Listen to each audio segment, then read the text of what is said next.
another edition of Diatribes from the Voice of Doom. Now again, your adventurous host, the Voice of Doom.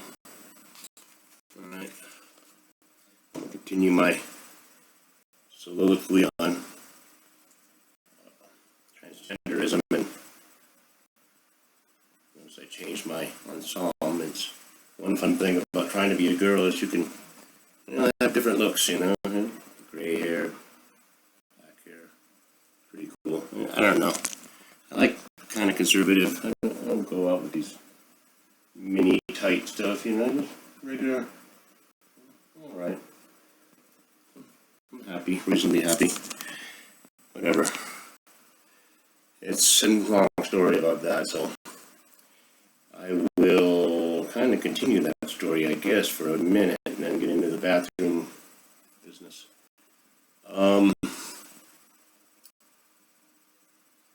Yeah, best thing you can do is tell your spouse before you even get serious. The minute you get to that intimate stage when it's like you're going to go one way or the other, tell them, say something, because otherwise you'll have a ulcer and you'll be sneaking around and you'll be caught eventually and it'll be a mess. I can only imagine. I would never consider even marrying somebody that didn't at least have an open mind. So, who knows when you make the stupid mistake of marrying the first whatever that comes along. But that's my advice is, be honest, be honest, be scathingly honest, and maybe they won't want to do that. It's not like, I have to have makeup on every time I make love, otherwise I'm not excited, That may be the case, in which case then you better find somebody that's, compatible with that idea. And there are people that are, the internet will show you that there are people that are. But, you gotta kind of say, I expect this from somebody. It's kind of asking a lot, because, if I was serious with somebody and then the girl's like, well, I really like being with you, but there's something I gotta tell you, I like wearing a full beard when we go to bed, and I want to have a full beard on and overalls and, men's underwear, and it's like, I'm supposed to, I should understand that because I want to do this, and it's like, well, complicated. It's like, I don't, maybe I can do that, and I don't know how to kind of say how much you're going to compromise. So it's complicated, very complicated, but not as complicated as this transgender thing with bathrooms, because you're never going to solve anything. Because basically, you always have to find the most bizarre scenario, the most bizarre anecdotal incident that's going to be their thesis for why something shouldn't be. It's pretty good, what you just heard there. You can't have biological men in women's bathrooms because these perverts are going to dress up as women and want to molest little girls. And it's like, it's going to be like Hugo. Have to do the history of bathrooms or something. He did 70 pages on the history of the sewers, Paris sewers, when he wrote Les Miserables, and it's like, why are you writing so much about, sewers? And it's like, well, because what's about to happen? Never mind. The history of bathrooms, let's see, part 1. They had community bathrooms, did they have the Roman era? They did all kinds of things. Who knows what the hell they did? Probably women in the bathrooms, in the urinal, and they're peeing, whatever. The bathrooms, I've been going to public bathrooms since 1960, probably mid-60s by myself, without having to have anybody go with me. I've been going ever since. Been to a lot of places, a lot of public bathrooms, been to public bathrooms in stadiums, concerts, every stall full. You can't even do that, every other stall thing, every other urinal. And all these decades, half century or more. Never once seen another penis in the bathroom. Never once. Not once. I thought about it. I thought, have I ever seen a... When we were kids, did we ever... Maybe, I don't know. You know, when you're kids and... You know, let's make a suit, you know, let's make an X, you know, whatever. Do that when you're kids. Point is, I've never seen a penis in a bathroom, and all the time I've gone, I've seen a few shady things.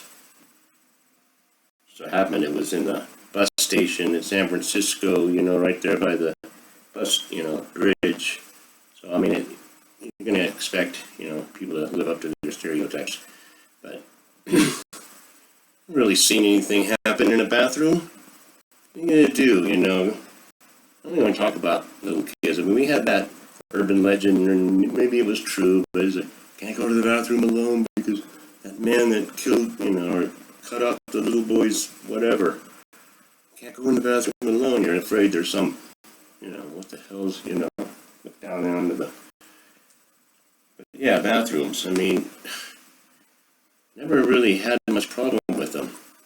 And I'm trying to picture a man dressing up as a woman and kind of hanging around the women's room waiting for somebody to bring in a little girl and then somehow concocting some ruse to lure this little girl into the stall.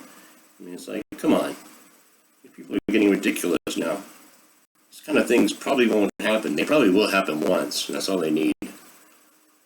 But the point is people aren't thinking, they're not thinking one little bit. We must have biological females and biological males in their proper bathroom. Well, have you ever considered the fact that there's a lot of female to male transgenders? And it's really going to look weird when they go into the women's room because they got like full beards and they're like husky and they, you know, hairy all over. So what's the difference in having a guy dressed as a woman, or even a guy that is on hormones and looks kind of like a woman, but you know, you can kind of tell it's, or got a woman that's biologically female that has a full beard and husky and a low voice.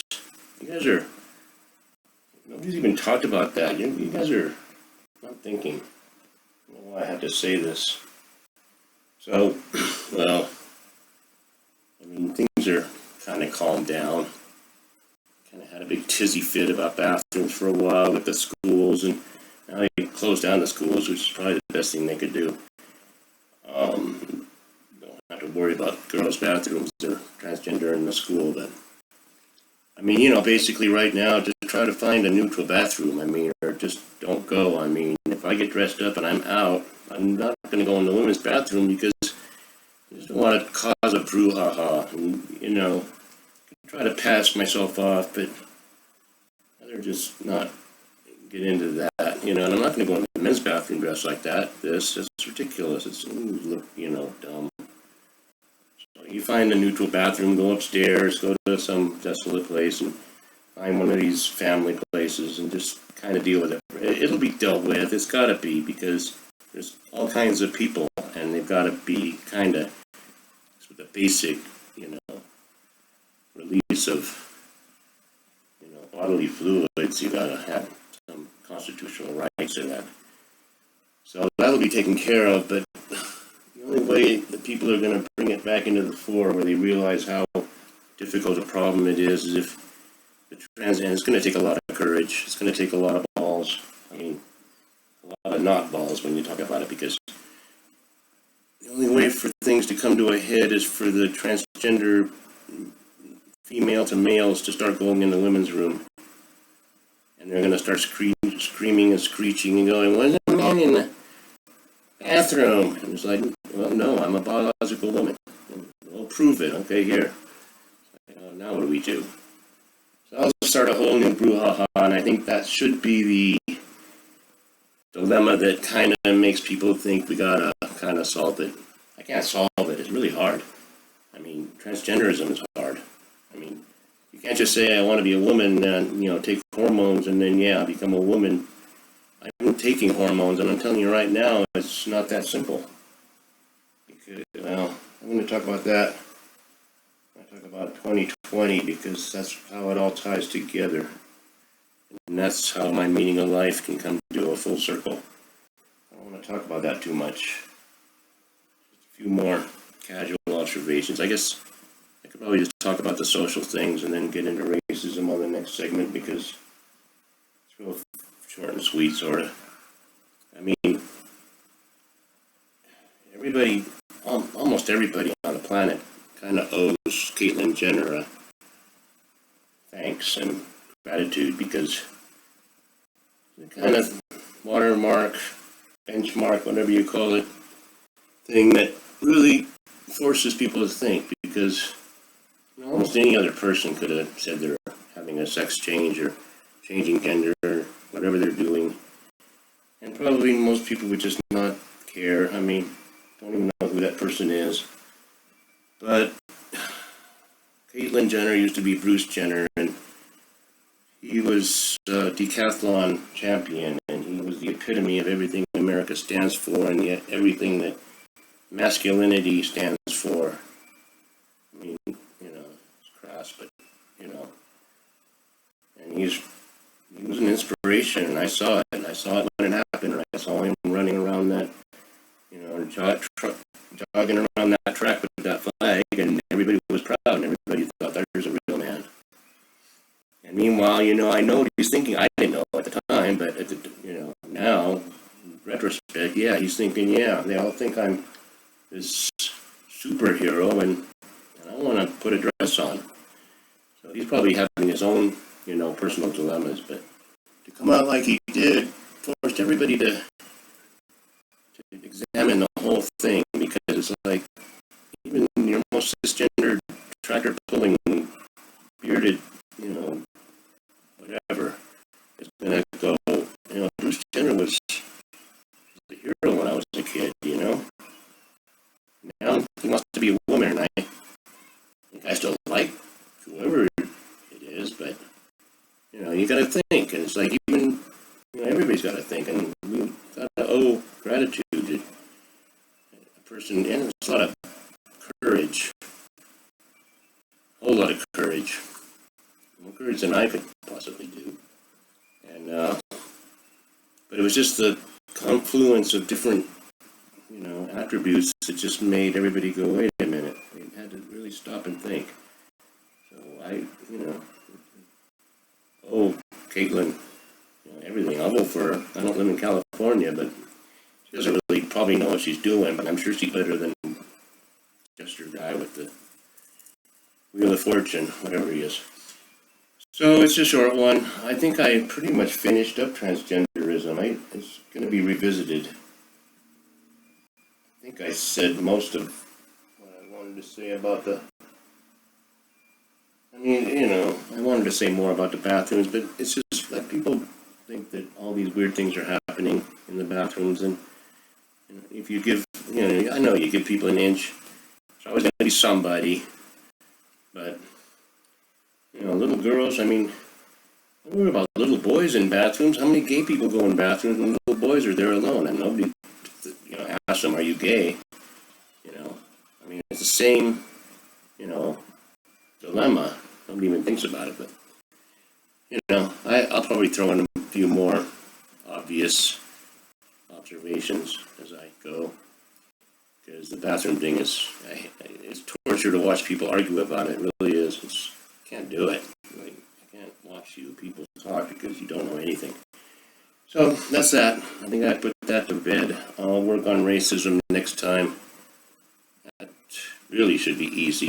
Shouldn't have to talk more than 5 minutes about that, but to kind of expand a bit because, it'll be fun. I'll get that going, and we'll keep on going with this magnificent symposium. Thank you, everybody. Nice to talk to you, and have a good one.